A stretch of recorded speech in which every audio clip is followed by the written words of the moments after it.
The Neververse, Book 1, A Memory of Empire, by David Stone. Part 1, Strangers in Strange Lands. Prologue. Clenching his side to slow the bleeding, William desperately sought a hiding place in his vast library. But not for himself, for there was no place he could hide from those that pursued him. No, there would be no escape from the Black Hand this time. Gritting his teeth, and all but ignoring the sounds of breaking outside, William stumbled through the densely packed shelves, working carefully not to leave any telltale signs of blood on his precious books. But it was a near futile effort. He was dying, his life trickling away with every heartbeat, like the sand of an hourglass. Coughing and fighting his narrowing vision, William absently wiped the blood from his mouth and staggered to a stop. Snatching a green leather-bound book from its bed, he smashed the ornamental lock, holding it closed on the edge of a shelf, then shuffled back the way he came. "There will be no escape for us this time, William. Otto was right. We should have taken them all to Auralia and given them to Alyssa. But Zorano and her twin must remain hidden and protected at all costs, old friend. Damn them all. Auralia should have been a sanctuary, but Alyssa and her sister would have used them no less than their grandfather. Gods, Otto, there is more at stake here than just Aliana's children. Not that you know who they all are. Aliana made sure of that. And now Alice's daughter is tangled up in this mess." Thinking of the dangerous half-Ellin woman Aliana and her children William helped hide from Erdrin, the last Ellin emperor, drew a fresh growl at sounds of breaking items floors below.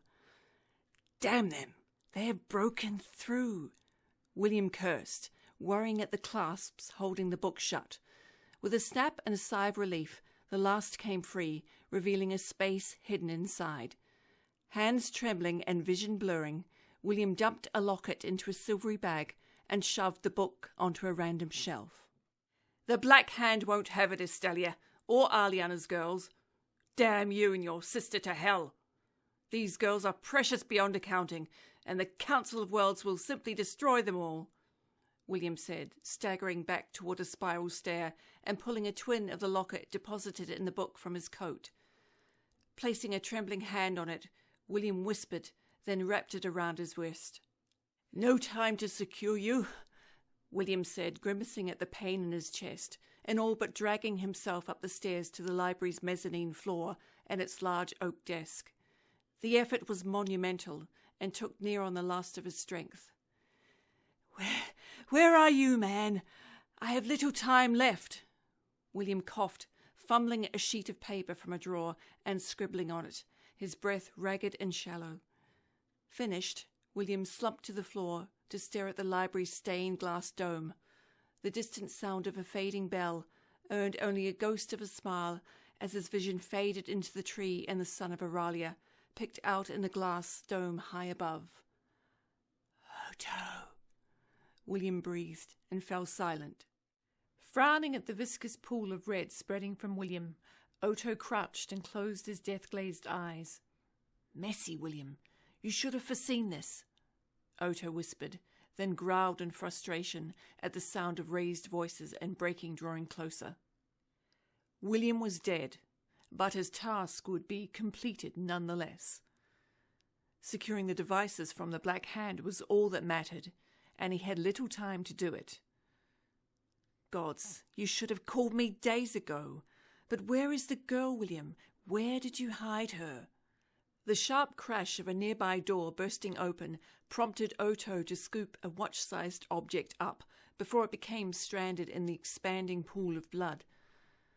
Depositing the object in a bag of some silvery cloth, Otto pursed his lips regarding the deceased man before he shoved it into his suit jacket and pulled a crumpled note from William's hands. "You should have been a lot more cautious, old friend. The Black Hand would have found you eventually, no matter which reality you hid yourself or the girl in," Otto whispered, scanning the message scrawled on the blood-smeared paper. "Ellin names? Who are they, William, and what are you trying to tell me, old friend?" Otto hissed and shoved the note into his jacket to check the old man's pockets. Eyes narrowed, Otto frantically searched the corpse, but gave up in frustration. There was nothing but a sheet of paper and the locket. "Twice, damn you, William! There should have been 2 gates!" Otto all but shouted, no longer caring if he were discovered. Growling at the sound of running feet outside, Otto cast his eyes around the library, but there was no time to search it. "Where have you hidden it, William?" Otto hissed in frustration to the sound of axes crashing into the doors, their sharp blows echoing off the tall glass windows and stone walls. "Damn it! I told you we should have taken her to Aurelia. She had the talent already until you interfered and blanked her mind. Aliana would be furious if she knew you did that." Emitting a frustrated sigh, Otto pulled a silver object from his pocket.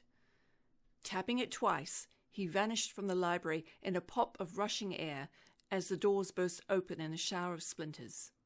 2 bulky blonde-haired men shoved the doors aside, fire axes in hand, and cursed, just catching Otto vanish. Glowering at the empty space, they made way for a dark-haired woman to enter. She would have been considered remarkably beautiful if it were not for the hard cast and air of danger she projected. The woman made a disgusted sound at the empty library, her face a mask of utter disdain, pale blue eyes fixed on the spot Otto occupied only moments before. "Otto, I should have known they would send you, Varin."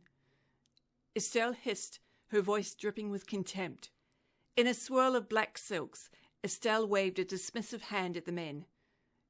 "Remy, Marcel, dispose of the body and seal this place. Then summon the girl Millicent has."